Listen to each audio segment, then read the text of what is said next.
नमस्कार, मैं हूं आपके साथ तनु शर्मा। आप देख रहे हैं नर्मदा की पुकार। आइए नजर डालते हैं आज की बड़ी खबरों की ओर।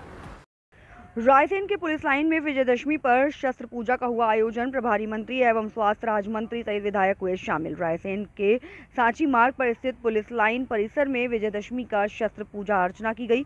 इस शस्त्र पूजा में मां काली की आराधना की गई। प्रत्येक वर्ष विजयदशमी पर पुलिस लाइन में शस्त्र पूजा का आयोजन होता आया है, लेकिन इस बार सरकार द्वारा शस्त्र पूजा में मंत्री एवं विधायकों को भी शामिल किया है। इस सवाल के लिए जवाब में जिले के प्रभारी मंत्री नारायण सिंह पवार ने कहा कि मंत्री भी समाज के अंग मंत्री बाहर से नहीं आए हैं। ये परंपरा बीच में टूट गई थी। पहले राजा महाराजा शस्त्र पूजा करते थे, लेकिन आज के समय में राजा महाराजा नहीं रहे तो जनप्रतिनिधि उसकी भूमिका अदा कर रहे हैं। वह सामान्य प्रक्रिया है। वहीं स्वास्थ्य राज्य मंत्री नरेंद्र पटेल ने कहा कि सर्वश्रेष्ठ प्रवचक विद्यासागर महाराज के श्रीमुख से मैंने सुना है कि हिंसा को खत्म करने के लिए ही की गई हिंसा भी अहिंसा है। समाज के दुश्मनों के लिए शस्त्रों का उपयोग होता है। रायसेन से विजय चिराड़ की एक खास रिपोर्ट। सदैव से ही हमारे सनातन संस्कृति में हमारे सभी देवी देवता, हमारे आदि पुरुष सब शस्त्र सज्जित हैं। शस्त्र मनुष्य की शोभा भी है। शस्त्र राष्ट्र रक्षा के लिए भी बहुत आवश्यक है। शस्त्र किसी को डराने के लिए नहीं होते हैं। शस्त्र हमारी सुरक्षा के लिए, हमारे आत्मसम्मान के लिए और धारण हम करते हैं। हमारे समाज की परंपरा रही है।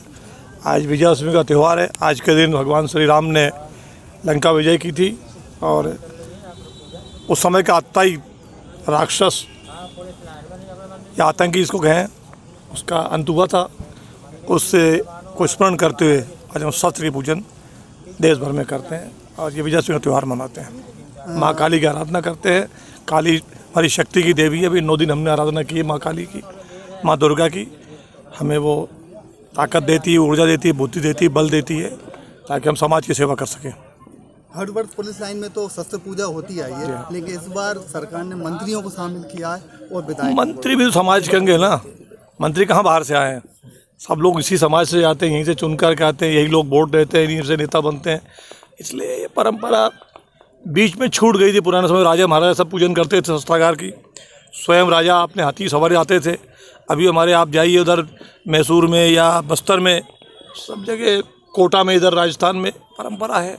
अब आज के समय में राजा महाराजा नहीं रहे तो हमारे जनप्रतिनिधि हैं, भाई उसकी भूमिका अदा करते हैं। इसलिए सामान्य प्रक्रिया है, वो नवाचार कुछ है नहीं सर। शस्त्र पूजन से क्या संदेश देना चाहते हैं? शस्त्र पूजन का संदेश यही कि समाज आत्मबल अपना बढ़ाए, निर्बल की रक्षा के लिए कोई शोषित पीड़ित ना हो, सुरक्षा में आवश्यक रूप से वो सावधान हो, सतर्क रहें और अपने हथियार का मतलब ये है कि अपनी आत्मबल मजबूत रहे।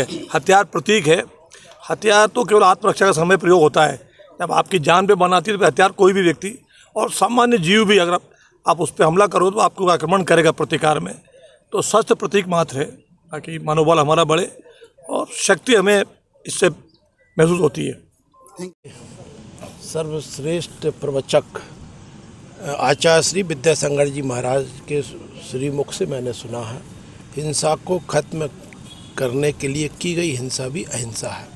अर्थात जिस तरह से सीमा पर खड़ा सैनिक, जिस तरह समाज के दुश्मनों को पुलिस समाप्त करने का काम करती है, तो निश्चित रूप से उसमें हमारे शस्त्र बहुत उपयोगी हैं। और जो समाज के दुश्मन हैं उनके खिलाफ शस्त्रों का उपयोग ही हमारे अधिकतम देवी देवता देते हैं और हमारी परंपरा है। चाहे राम हो, चाहे कृष्ण हो, उनने आतताइयों को ख़त्म किया और आतताइयों का वध किया। तो मैं समझता हूँ ये जो वीरता का, पराक्रम का, शौर्य का हमारे समाज का एक प्रतीक है, परंपरा है शस्त्र पूजन भी।